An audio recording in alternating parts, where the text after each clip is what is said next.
Здравствуйте, дорогие друзья! Я Михаил Казиник. Я очень рад отправить вам привет и пожелания великолепного плавания вашему музыкальному кораблю, Международному конгрессу с удивительным и странным названием «Музыка всем». Почему странным? Да потому что столетиями считалось, что большая музыка принадлежит избранным, тем, у кого есть замки, деньги, дворцы, а у простых людей свои простые только мелодии. Когда звучит музыка Баха и Моцарта, Бетховена и Чайковского, Брамса, Шопена и Шуберта, когда педагоги рассказывают о том и делятся впечатлениями о том, как рассказать детям о прекрасной музыке, как не только не отвратить их от великой музыки, но еще и влюбить детей в эту музыку, чтобы у них на всю жизнь оставалась потребность слушать, познавать, наслаждаться и умнеть. Да, я не оговорился. Дело в том, что давно уже известно, очень давно, что великая музыка обладает гигантской способностью влиять на личность в ее развитии. Не случайно Альберт Эйнштейн говорил, что Достоевский дал ему больше, чем Гаусс, что если бы не было фуг Баха, он бы не понял, что Е равняется МЦ квадрат. Не случайно один из величайших ученых всех времен и народов, Готфрид Лейбниц, сказал, что музыка – это скрытое арифметическое упражнение души, не умеющее себя вычислить. Вот это да! Скрытое арифметическое упражнение души. Другой вариант перевода, которое вычисляет, сама того не зная. То есть душа подсознательно вычисляет, и человек, слушающий великую музыку, становится большим, талантливым, настоящим математиком, мыслителем. То, что музыка смягчает сердца, давно известно, еще с древних времен, когда Орфей, великий певец, потерял свою любимую Эвридику. Эвридика попадает в царство теней, в царство мертвых. Орфей отправляется за ней, хотя это безрассудство. Мертвые не возвращаются, но Орфей не может жить без своей Эвридики, отправляется и поет Богу смерти. И Бог смерти принимает уникальное решение отпустить Эвридику на землю, потому что музыка Орфея проникла в самое сердце Бога смерти Аида. Там произошла другая история. Помните? «Обернешься, потеряешь». Орфей обернулся, потому что Эвридика замолчала. И Орфей испугался, что она вернулась в царство теней. Нет, она не вернулась. Вот теперь она вернулась. Орфей выходит на землю, и, потеряв любовь, он теряет свою музыку, свою невероятную способность петь.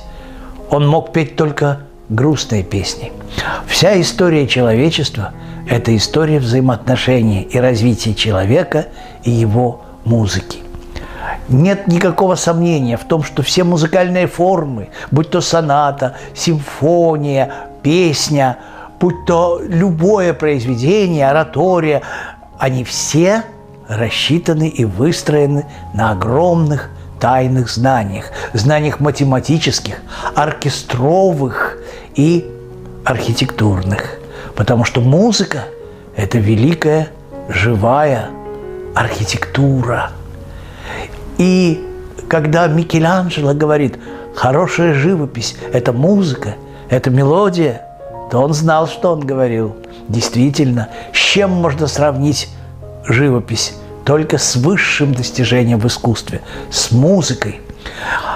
Шекспир говорит, на свете нет такого существа, жестокого, тупого, адски злого, чтобы не могла на миг когда-нибудь в нем музыка свершить переворота.